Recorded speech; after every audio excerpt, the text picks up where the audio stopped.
Attention, attention, attention. This is the Tau Net A of the day. I am your net controller, Tinyat number 9, Yankee Uniform Echo, Echo, Echo. If you are around and would like to check in, please come in with your call sign phonetically. Reminder to all that the net is being recorded.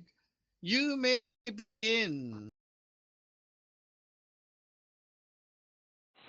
Tenyat number 2, Golf Alpha Papa. Tenured number 2, Charlie Hotel Golf.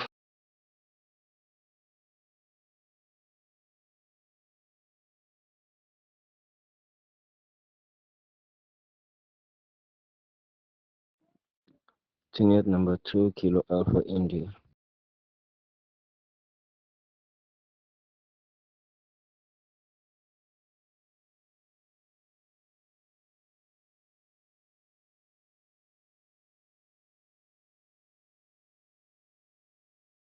Okay, everyone, keep it coming. Keep it coming. Check in, check in, check in. Please come in with your call sign. Check in. Check in.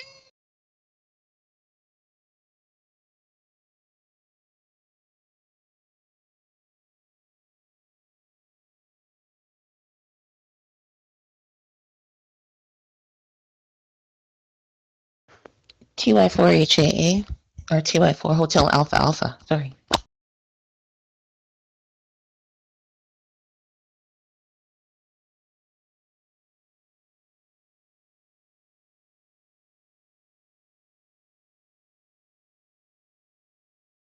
Okay, I got Ha here. Anyone else want to check in? Check in, check in. Please come now. Check in, check in.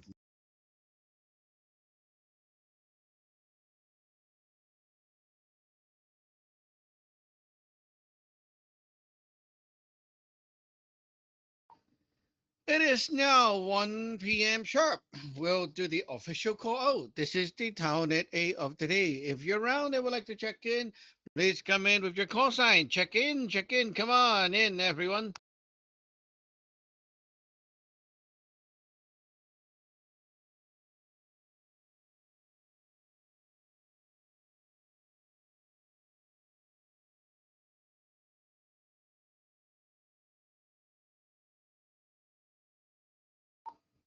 Quiet start. Okay, we'll begin the net and we'll call it again later. Um, well, initially I was thinking of some baby topic, basic baby topic again, but we'll see how the round two goes. If the baby show up, I'll get into that. If not, then we'll see what to do.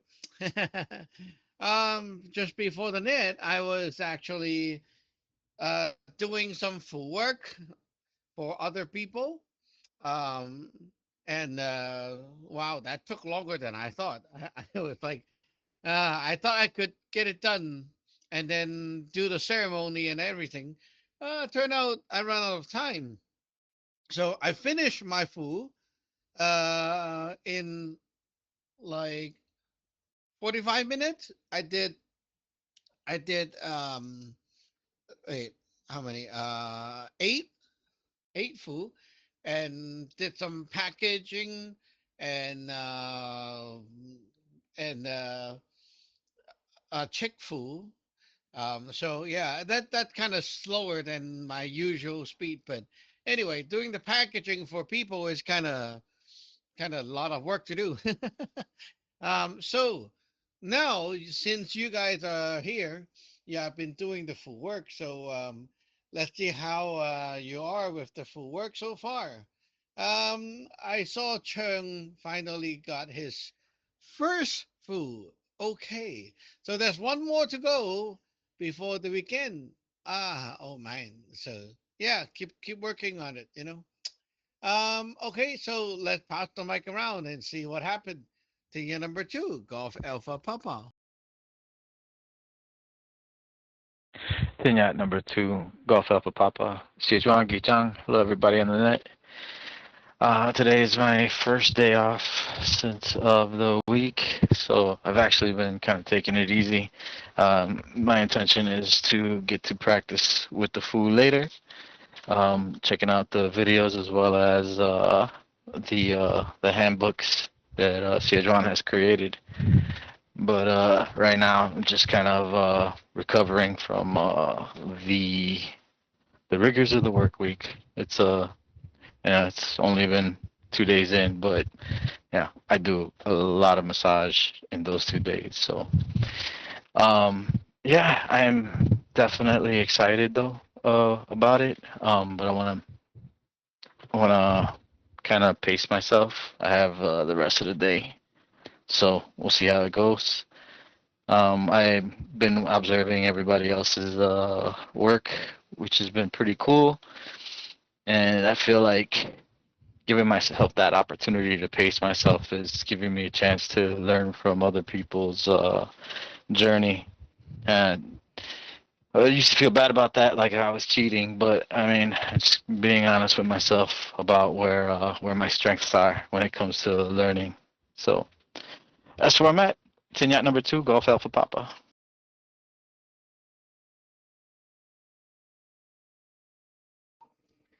Yeah, a lot of massage, meaning your hand is totally exhausted. And now you got to write something. Oh my. Yeah, that's why I say, try online shopping for grocery so you don't have to walk.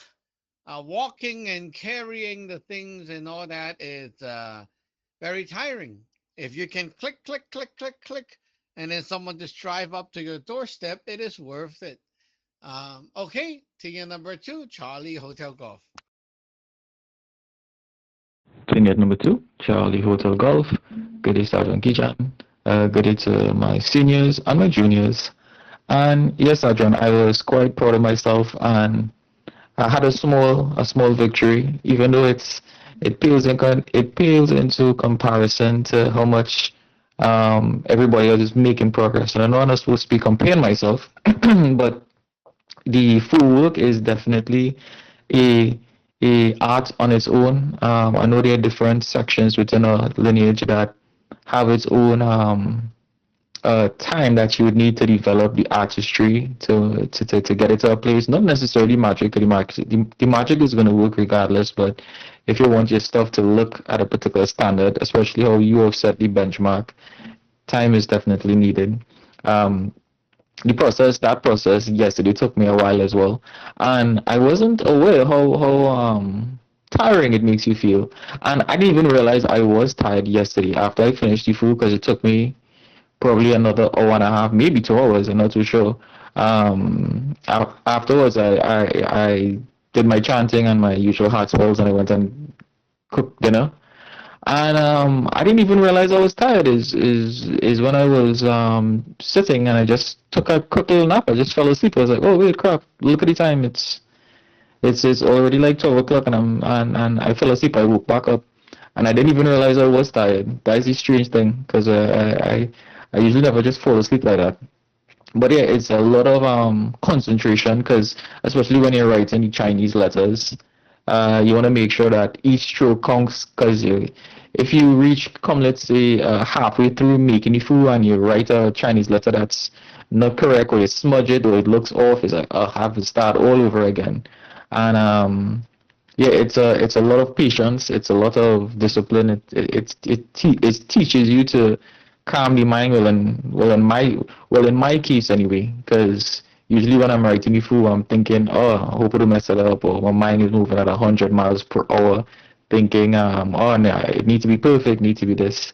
So it's definitely a process of teaching me. I need to be empty my mind while I'm doing the work, Like you said, don't think so much. There's nothing to fix. You only think when there's something to fix. You just do. And yeah, it's definitely not one of my strong points. I could admit that. It's something I definitely need to work on.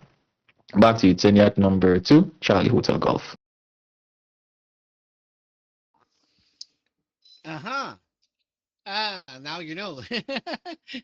um, yeah, writing the Fu, it's very tiring at the first place because it does drain your power into the Fu as well. So it costs, yes.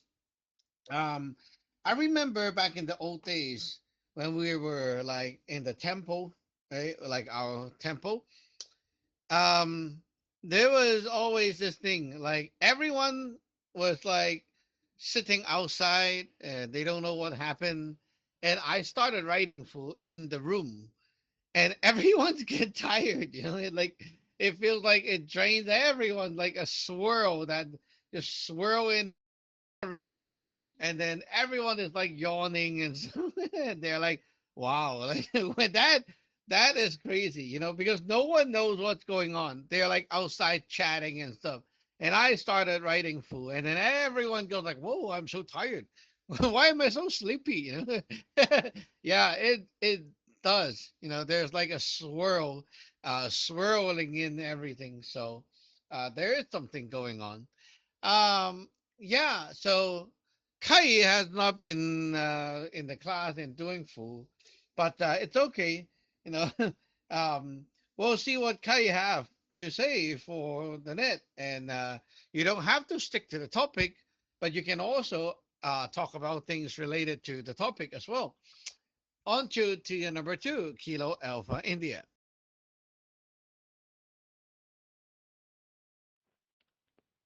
Net number 2, Kilo Alpha India. I would like to greet everybody in the net.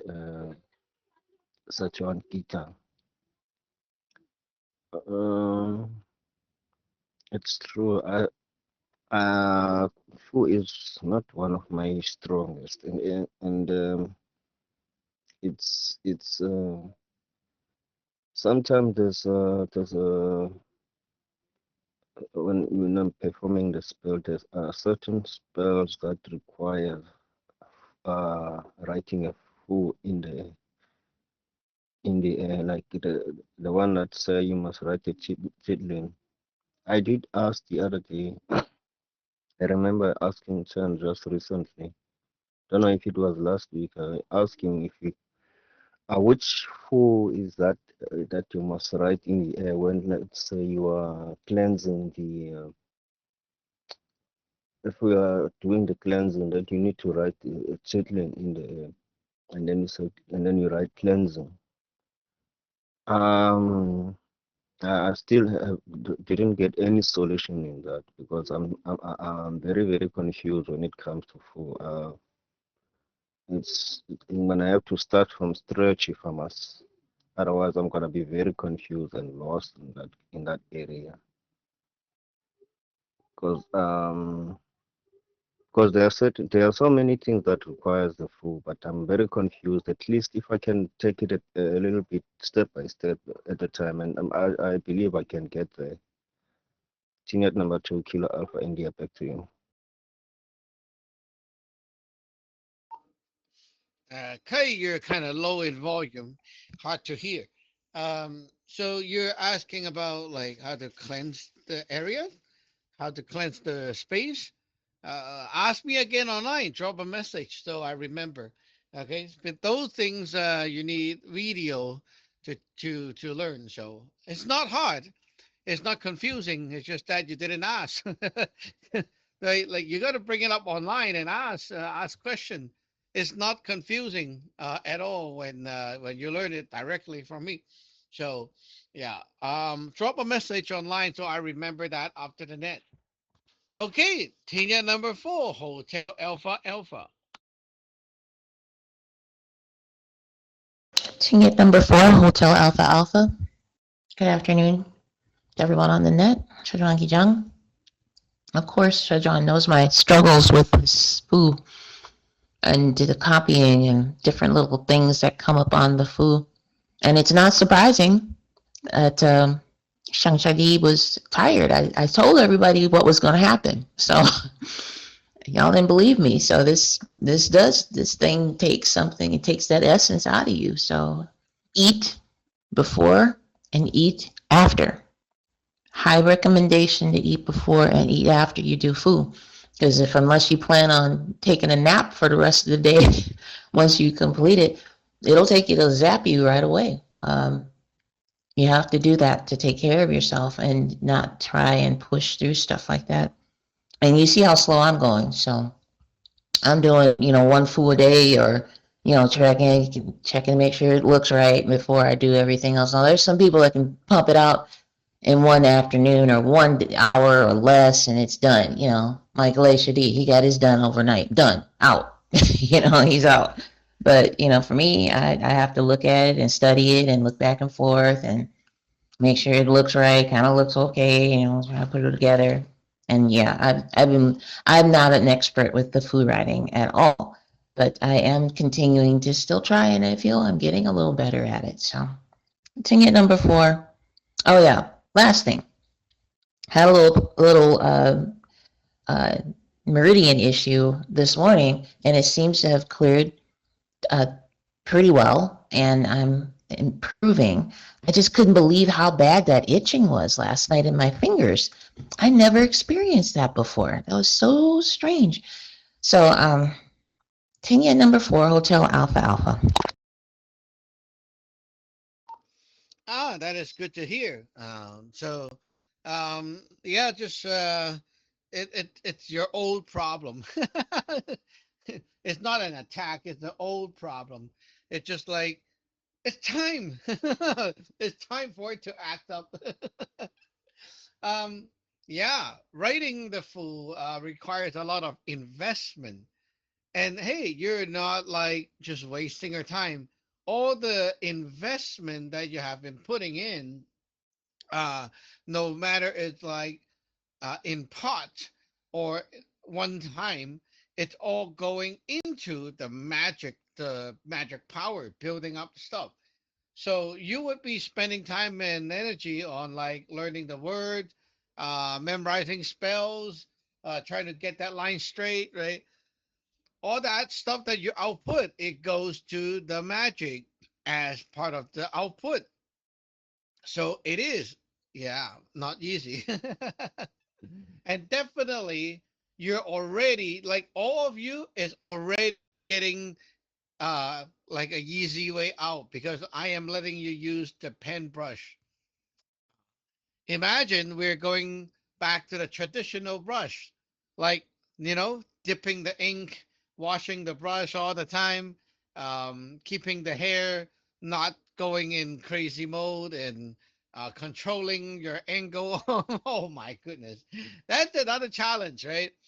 If you have never tried the traditional calligraphy brush, like this pen brush is a paradise. Like I picked the best one. I tried like over 10 to 20 different pen brush, and I picked the best. So this one, it really works. Like there's no thing that I can say is bad about it. Okay, the only thing is if you use it wrong or you didn't figure out how to use it properly, then you will struggle. Like he said, "Oh, the ink's not coming out," and then he like pouring the ink into a dish or something, and then he dip it. I was like, "What are you doing? It's not like that." So if you run into issues, or even if you don't have issues, it's always a good idea to show me how you use that thing.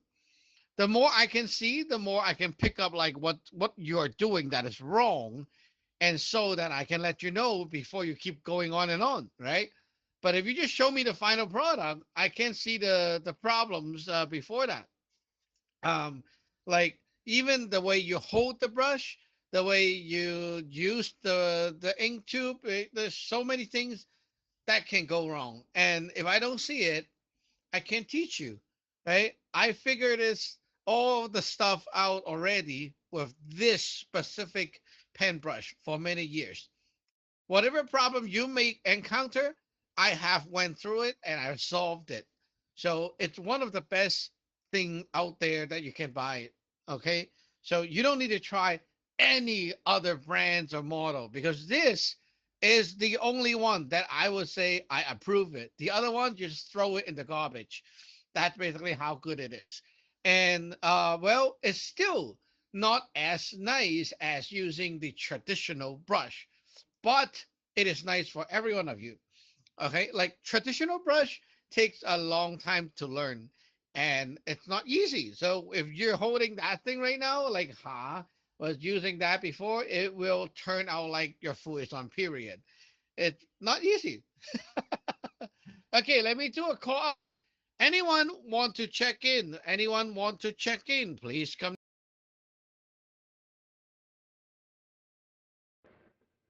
Kenya number 2, Golf Echo India.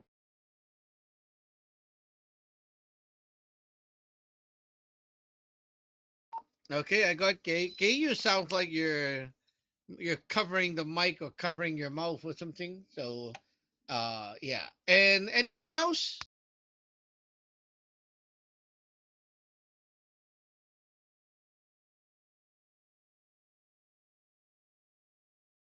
Okay, before we cycle back to the top, maybe Gay can go first.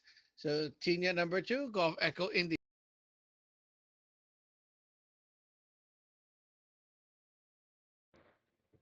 Kenya number 2, Golf Echo India. Greetings, everyone. Sejong, Gichong. I hope my sound is better now. I'm always changing around the settings on Zello because it's different from one day to the next. What's going to work? Yeah, the food work I feel like has been going pretty well, slowly but well. I spent some time yesterday just practicing the characters and the Fu head sort of separately, just getting a feel for it. Because I've cut a lot of Fu paper for us to work with, and I don't want to be wasting it. So I'm just like working on notebook paper right now, going through the videos really slow, and I've got the document from Hong Xia Hong uh, kind of at hand, so I can be referencing the the structure of the characters. And I feel like it's going pretty well. I did notice how tiring it was when we wrote Fu in the Saturday class. So I'm kind of prepared for that. Definitely taking Hasi and Jazz warning seriously because there's plenty of anecdotal evidence now. Um, so yeah, I'm just kind of going through it slow, putting the pieces together. And hopefully someday I will be as fast as Lei Xiaoyong. That's really impressive. Yacht number 2, Gulf Echo India. Oh yeah, Lei was using 3 or 4 of those for exorcism for the Bill Ghost case, and he was like, "Oh, just a brute." That night is like he's done. He even did the ceremony and flew that out, and the next day he's like, "Oh yeah, after the net, I'm doing my food." So and then he did all 3 already. So when I was like handing out the homework, like who was doing one, I gave him more because I know he can't just do 2, right? That's cheating. uh, yeah, the Saturday class is indeed tiring for you guys. Not so much for me, but for you guys, yes, it is. Um, well, take it, the positive way. It's like you go through all these experience, and now you have the a different feeling and appreciation for the food, right? Yeah. Um. Well, before we go on to Gab, let me do one more call out to see if anyone's around to check in.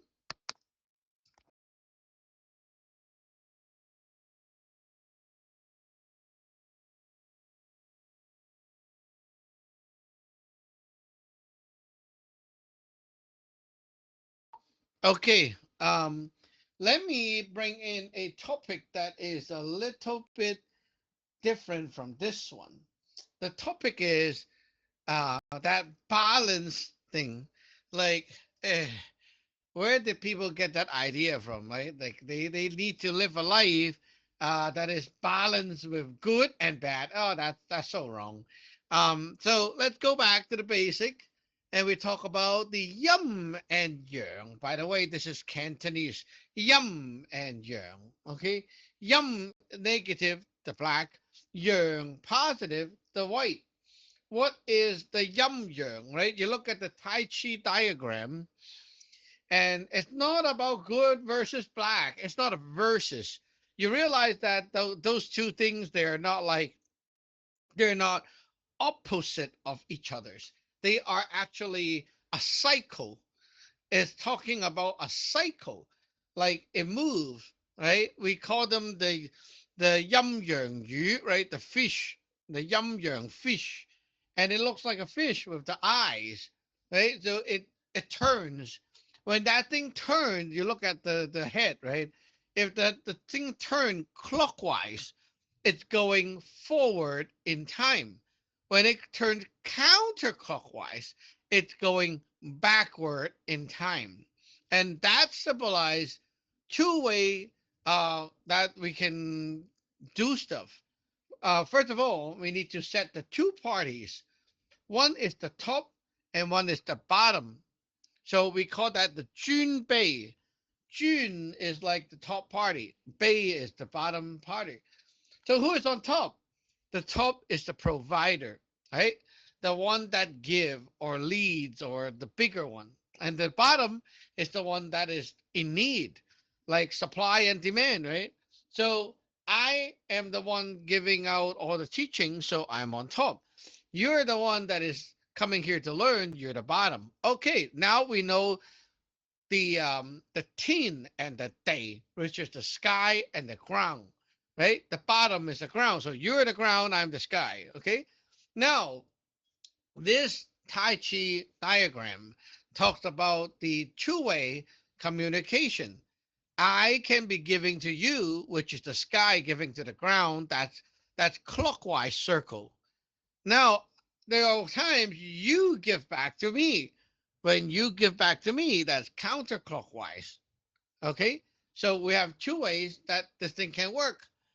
And the black and the white. The white means the output, the party that outputs, and white symbolizes the completion, like light. It has every color inside. So I have everything already, and that's why I'm outputting. And the black is like the party that doesn't have anything, so it takes. And so you listen. I talk, you listen. And after I'm done, I listen, you talk. That's basically what it is. Okay. Now, I don't know how people get to the good and bad and so on, but it's definitely missing a lot of details regarding the yum yang right here. Teen Yat number 2, Golf Alpha Papa. Kenya number 2, Golf Alpha Papa. I can get an idea. I have a suspicion that a lot of the Taoist DIY philosophers and people trying to break down the symbolism of symbols as they think they know them may attribute to why people assume that that life is about balancing, about that balance.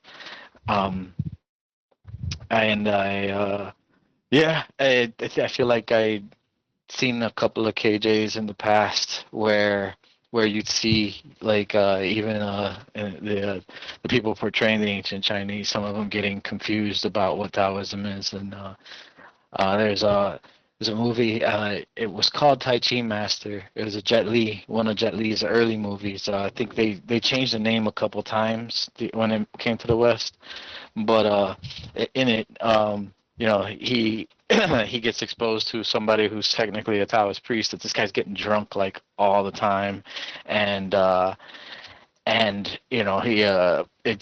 he has some really weird explanations on what it is, what the Tao is, and the Jet Li reads a scripture at some point or something, and learns Tai Chi or develops Tai Chi. I don't know. Either way, it was in there. He definitely was at least in the KJ, he demonstrated it like through martial arts, his understanding of it, which was a lot more in depth than the drunk Taoist priest. So that, just putting that out there as another example of like how these concepts get distorted when people try to understand it like without getting instruction from a source, from a master who knows what's up.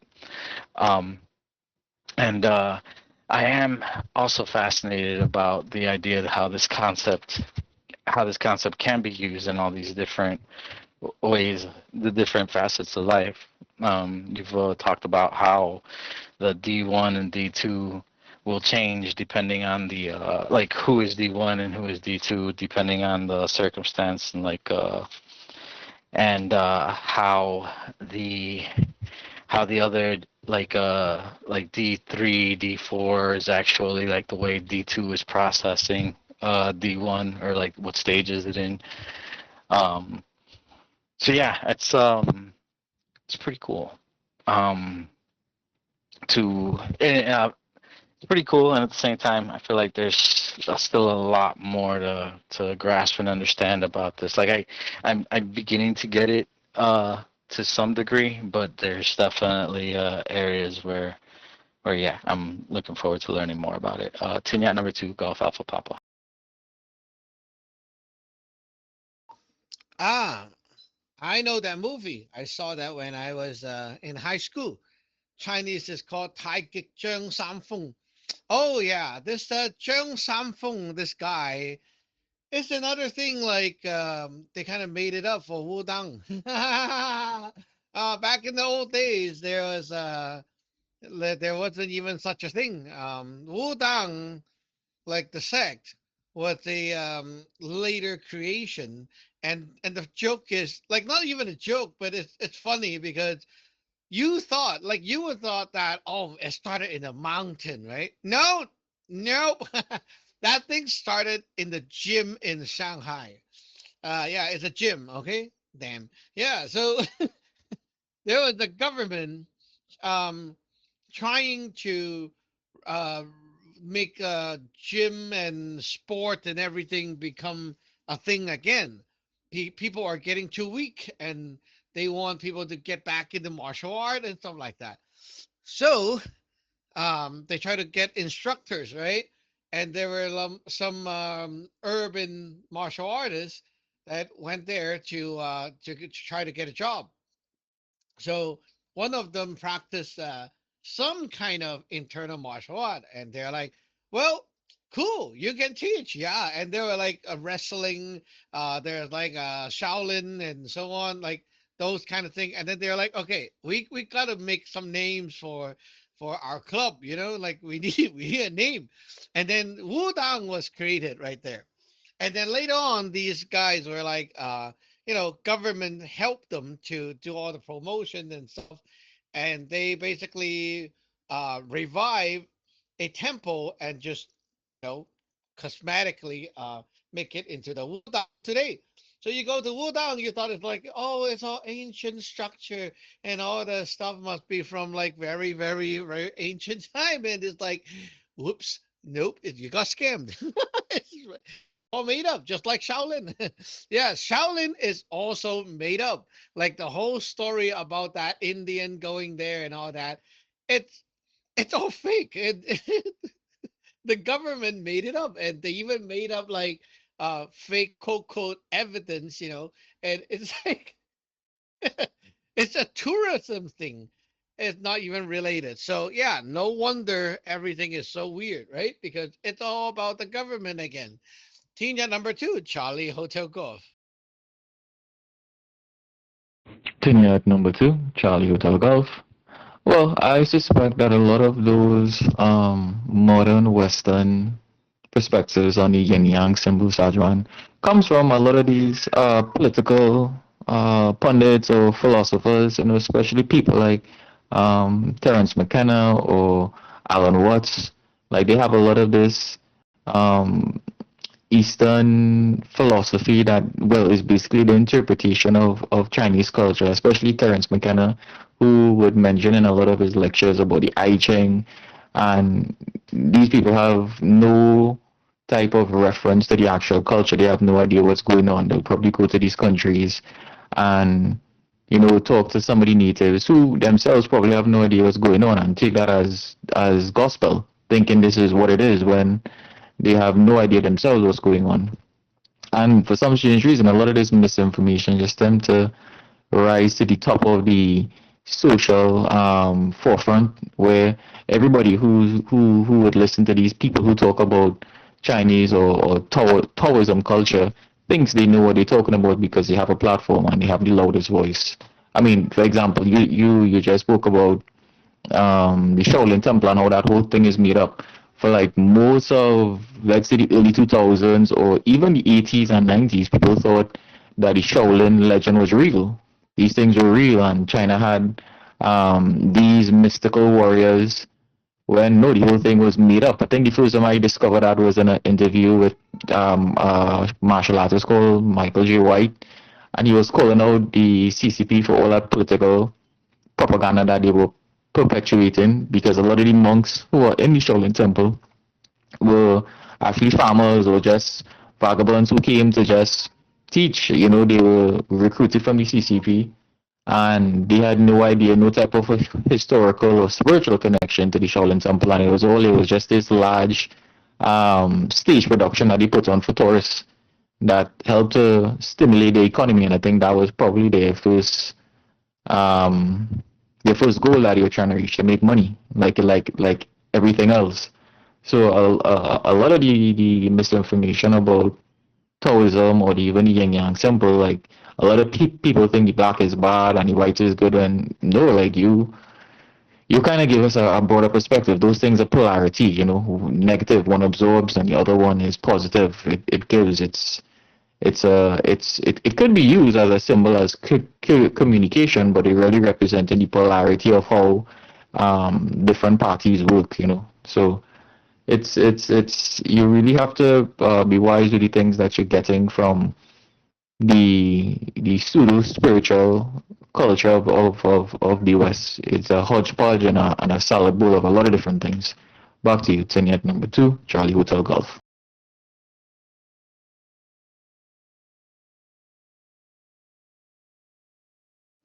Oh yeah. You mentioned the Yiking. I realize everyone say like iPhone. I Ching is not I. It's supposed to be Yi. In Mandarin, it's like Yi Jing, right? So the E like Y-I, but they say I.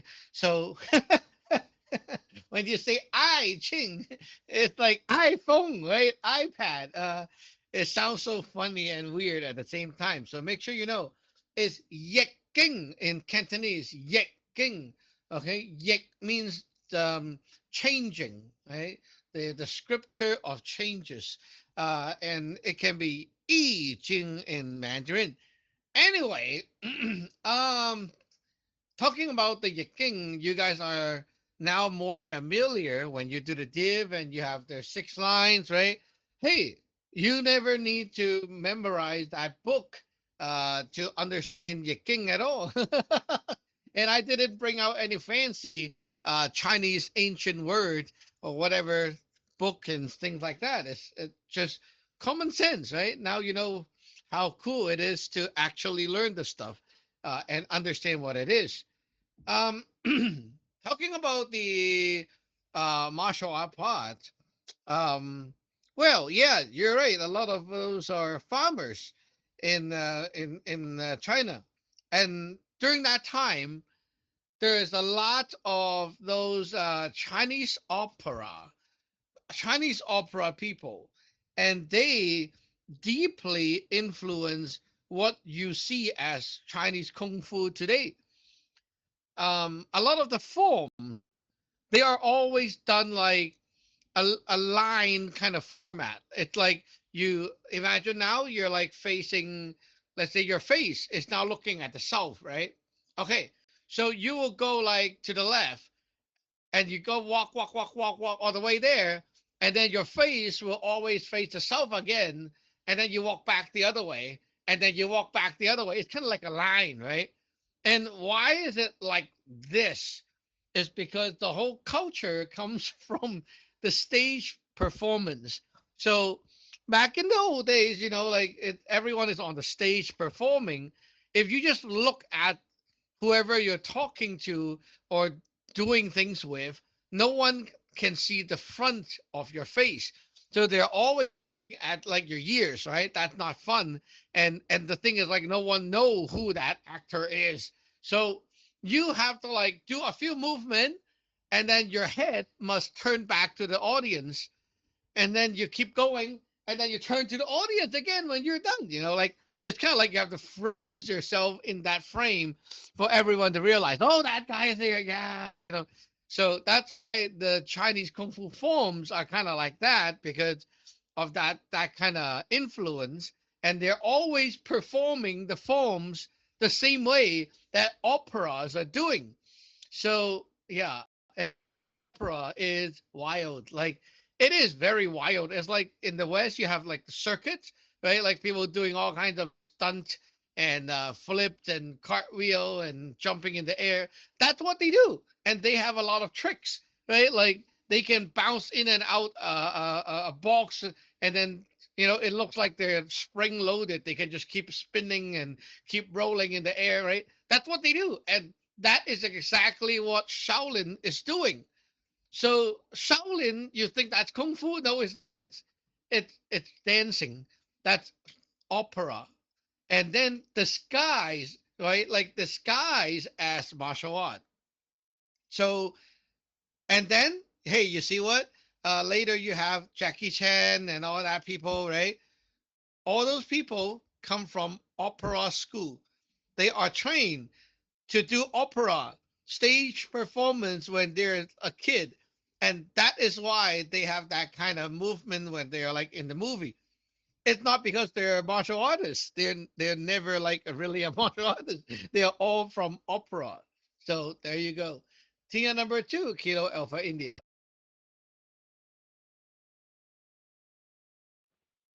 Yes, sir. Um, I'm fascinated by the history of martial art in the background, as you mentioned it, because we did some research in the future about the internal and external martial art, of which they mentioned that they started in the Wudang back in the days when they were mentioning it, and the external martial art was started in the Shaolin. Yes. Now, I don't know what is the difference between those two. I've never finally find out what exactly is internal martial art and external martial art, because it's not so clear the way they're explaining it. It's very confusing. It needs somebody that have more information, because they keep on talking about the internal martial art and external martial art. But when you're looking at it, they're talking about the same thing. There's no difference. It's just a different look. The people are looking different. Like like uh, the monks in Shaolin, they look a lot different than the people in the Wudang who's got the long hair and stuff. But the difference when they are talking about the internal martial art and external martial art, it's not very clear. I don't know if you can clarify the difference. Tenet number 2, Kilo Alpha India, back to you. Oh, that is very simple. Okay, external martial art, Ngoi Gakun. You are bringing things out to the body outside. So what you're doing is like you're exerting and making yourself like physically tough, physically strong. So the physical is like the D8 part is the home. That's the home. That's where you're like cultivating to. So you're getting physically stronger. Okay.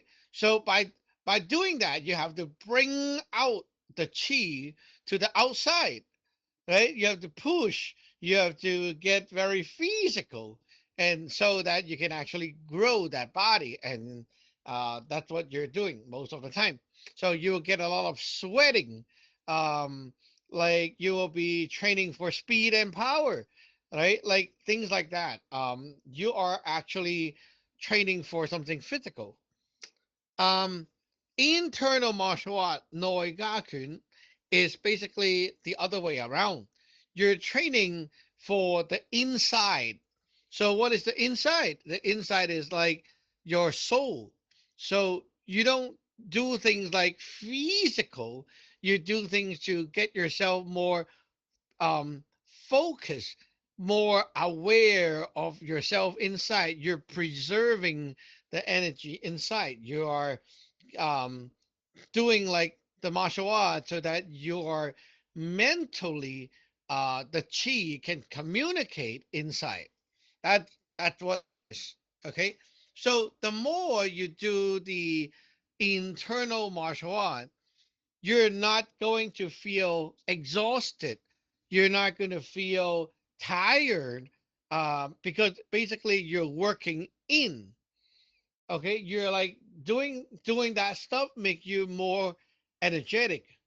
It makes you like the inside you feel not tired at all after the practice. You feel good and start the day, and it increase your mental clarity. Okay, but if you do the external martial art, you get tired every time. You get sweating. You get like it's kind of like you just play basketball, right? Very tiring.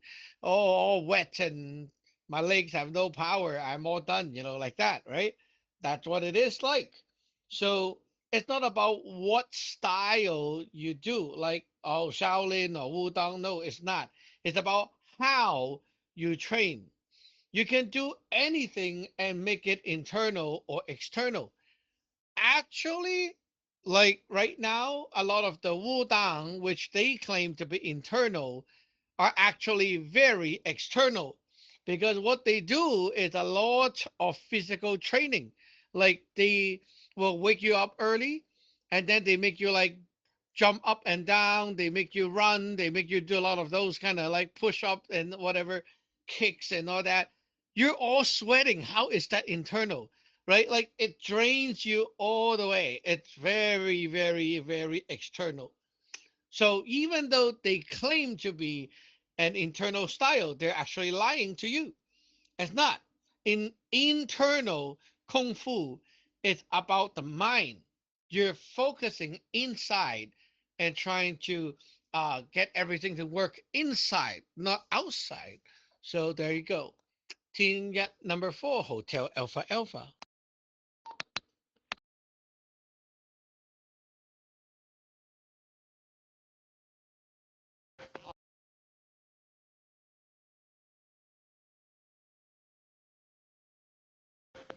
Ticket number 4, Hotel Alpha Alpha. Yeah, I was actually, although I appreciate the Chinese culture in the opera, there's a lot going on, and I found that it was hard for me to keep up from watching it.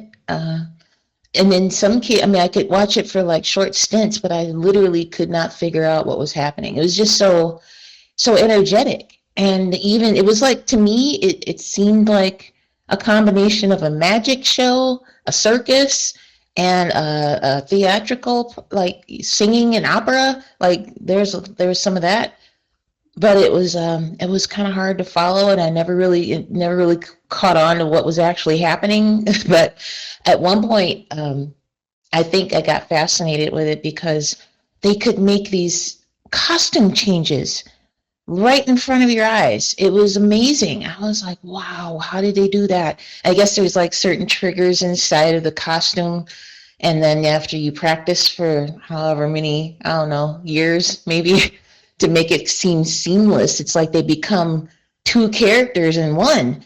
And I was so impressed with the talent and time it took to do this. So it makes a lot of sense that a lot of the people that are actors and actresses here would have that kind of a ability physically to do some of these things and do their own stunts and work hard with that kind of thing too.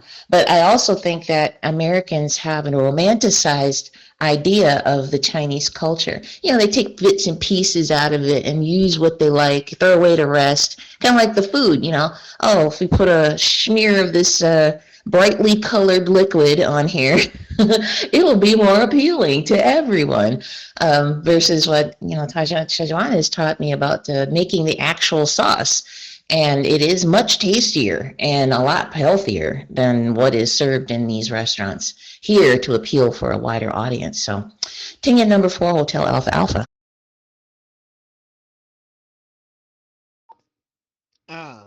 The Chinese opera is not about really telling a story because they only have like a few, like not a few, but a series of stories, and they keep repeating it. So no one cares when they watch it. Like it's almost like everyone know that same story. It's like that. It's like Journey to the West. Like everyone knows about it. It's like no one cares about the storyline. So when they're watching opera, back in the old days, these things are performed in like what we call the dim sum place, right? Like where you eat dim sum. So yeah, they're like there, like the tea shops, right? So everyone just like go there, like they have nothing to do, and they go there, and it's like people going to a pub or something, and then they're like, oh, musical performance, kind of like that. So it's about the environment, and everyone is chatting, everyone is noisy, everyone's like blah, blah, blah, blah, blah. No one quiet down, right, in that place. So who the heck can actually hear them? No one. uh so they make it loud, right? They have to like make it very loud, and then from time to time everyone go like wow, and then they clap the hand, right? And then I'm going to clap the hand too.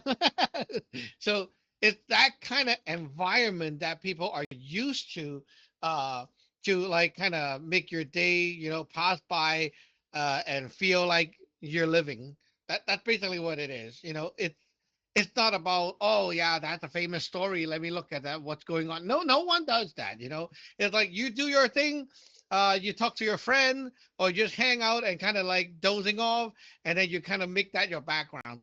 What it is, okay? So when they're here to do a stunt, and then everyone clap, oh yeah, what's going on? And then you look and oh yeah, oh cool, and then you go back to your own, and then keep drinking your tea. That's what it is. It's the environment, it's atmosphere, it's like that for people to go there to show.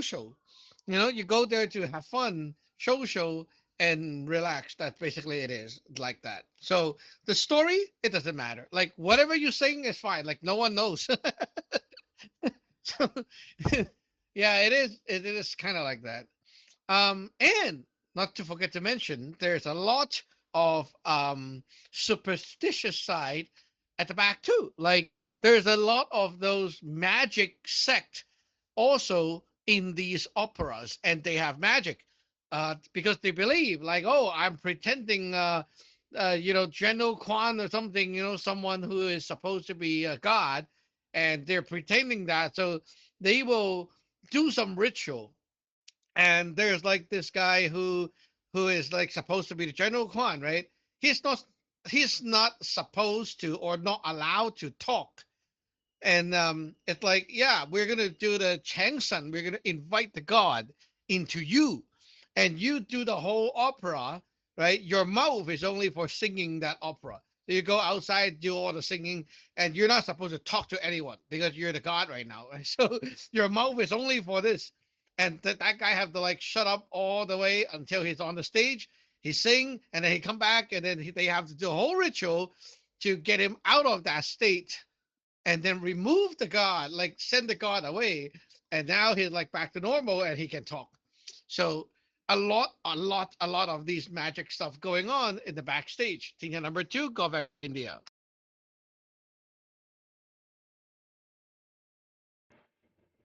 Kenyat number two, Gulf Echo India. Wow. There's a lot of brand new information for me here today. A history lesson, a culture lesson, like, holy smokes. Um, yeah, touching back just a little bit on that weird Western idea of living in balance. Um, I think even for those who do understand uh, the cyclical polarity, um, there is so much of what is considered like normal background kind of entertainment, like clubbing, um, that has like so much moral weight around it, right? Like that's a bad thing to do. Good people don't do that. But, if you're a certain age and you want to socialize, that's pretty much the only option. So there's this idea that the bad parts of life are kind of inevitable. And so you have to conscientiously balance it with the good stuff.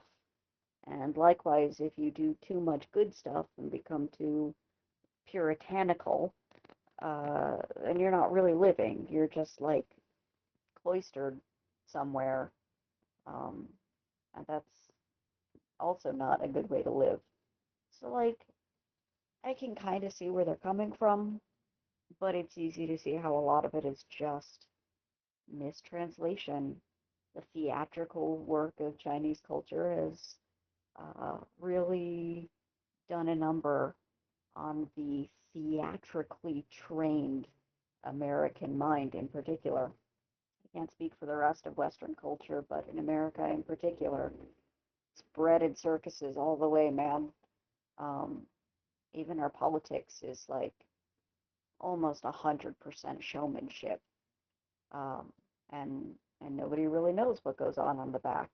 I mean, obviously, there's uh, a lot of the politics that is actually making things happen, um, are done much more quietly and behind closed doors, money changing hands.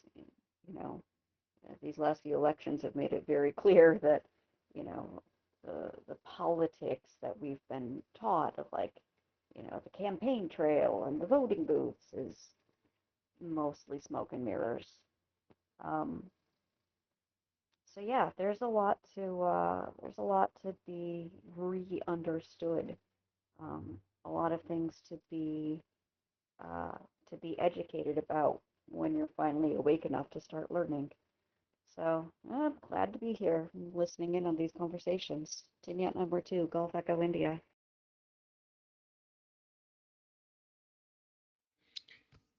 Politics.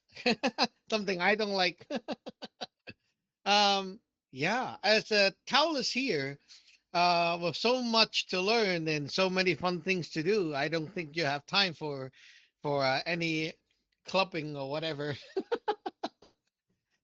Do you have time to even do the full yet? What about the div? Okay, let's learn the new things, and then oops, the time is packed again. I would say that for us, it's kind of nice because we see that this life here, we have our things to do, but whatever happened to the world later, as in like politics and stuff, we don't give a shit. It really has nothing to do with us. We just finish this life, get to where we need to go, and there you go. And if you have kids, like the next generation, it is their job to figure it out, right? Like who knows what will happen when they are like an adult. So we can't do so much, but we have to focus on this life, right? And that also brings to the newbie topic of like what is life about? Like what are we supposed to look at? Yeah, as a Taoist, right? There are three things. One is to fix the shit from the past. So you have like a lot of problems that you come here with and fix them, right? Oh, I had this like health issue, and then Gay has this issue, right? Like all those little issues that you come with, you fix it. And then we try to make whatever days that is coming up later in the future to be better. So we try to make every day it is or it could be. So you don't just accept whatever is flowing to you, you try to improve or make it better, right? So yeah, like tomorrow is supposed to be like this with the energy that is really crappy. Yeah, we try to fix it like before it actually comes. So it's not going to be as bad, right? And then after you get to the end of the life, you want to die nicely. You don't want to like, die in a painful, horrible way. You die nicely, properly, and then you move on to the next destination. And we cultivate now to learn more about, hey, what the destination like, what's the other world like, what will actually happen, and what is this and that. Like you gain a lot of knowledge to understand about what's actually there after this life. Or even like before you die, you might even experience a lot of things that tells you what is there, right? Like, hey, you got attacked by ye crab, and now you know thing out there, right? It's not like black only. So, yeah, a lot of people believe like you die and it's all just pitch black. Definitely not. Senior number two, Golf Alpha Papa. Tenet number two, Golf Alpha Papa. Yeah, that was pretty enlightening. Your breakdown of what's going on with the opera. I'd assumed that performing arts had some magical element to it in the world. And we talked about before about how like with gaming that we could be tapping into our immortals. Um, but yeah, learning about how they put the god into someone to portray a character that it doesn't surprise me after what we've talked about. So that's pretty wild. I also had heard that among the many things I heard that there were some martial arts that started off as religious practices, some that started off as theatrical. Um, and yeah, the other thing that had come to mind, both with the idea that there's a balance of good and bad when it comes to Taoism, and also with the ex-disciple who you posted about the other day, who's like all my friends are real Taoists and it's buying like rights to get them out of legal trouble. Um, I I don't know for sure, but I know that this is definitely where I got some of my confusion is in the rap culture in the hip hop world. There is a rap group called Wu-Tang Clan, and it was definitely pretty formative for me as well. And you have people like they'd be including um martial arts metaphors and talking a lot about the movies that we all kind of grew up on because they're I think the same generation as I was, like the old kung fu movies, and so they would throw in a lot of those references, and I think they were drawing parallels from those stories to the life they lived.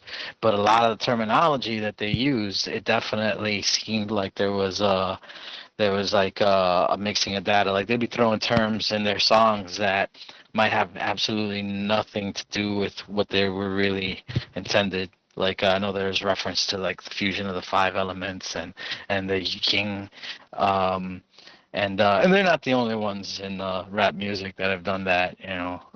It's again more of that the Western conflagration of things. Um, yeah, so that is one of the things that come to mind. And yeah, so Tinyat number two, Golf Alpha Papa.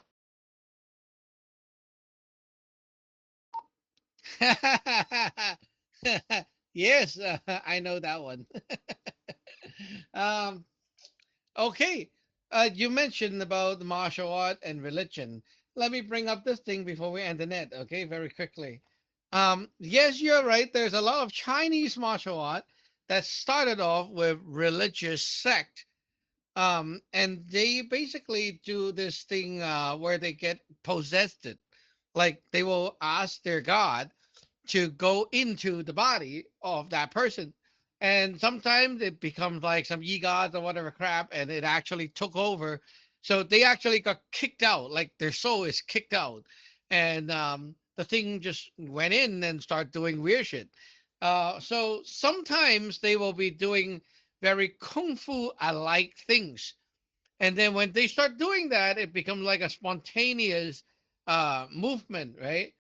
And then eventually over time it evolves. Like the guy don't know any kung fu himself, but suddenly the thing came in and start moving like this and that, and then people start to record it, and they start to like learn a bit of this and that, and then they assemble it together. It becomes their so-called martial art. So some martial arts sects are like that. So the movement make no sense.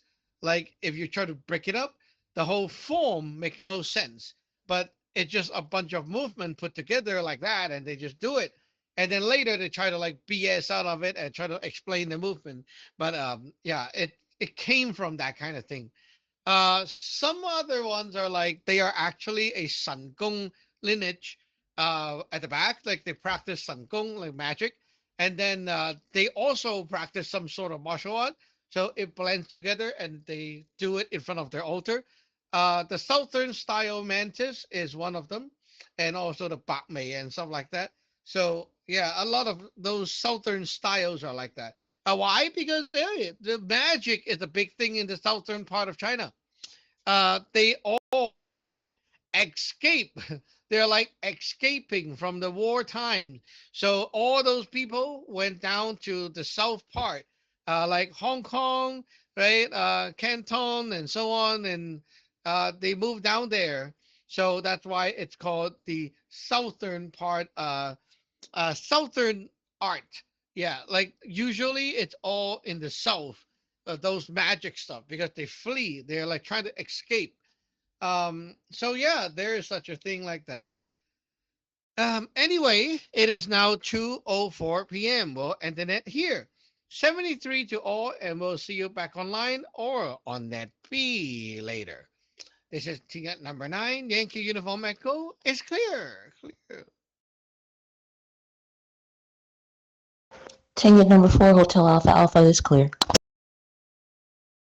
Tin Yacht number 2, Golf Alpha Papa, clear.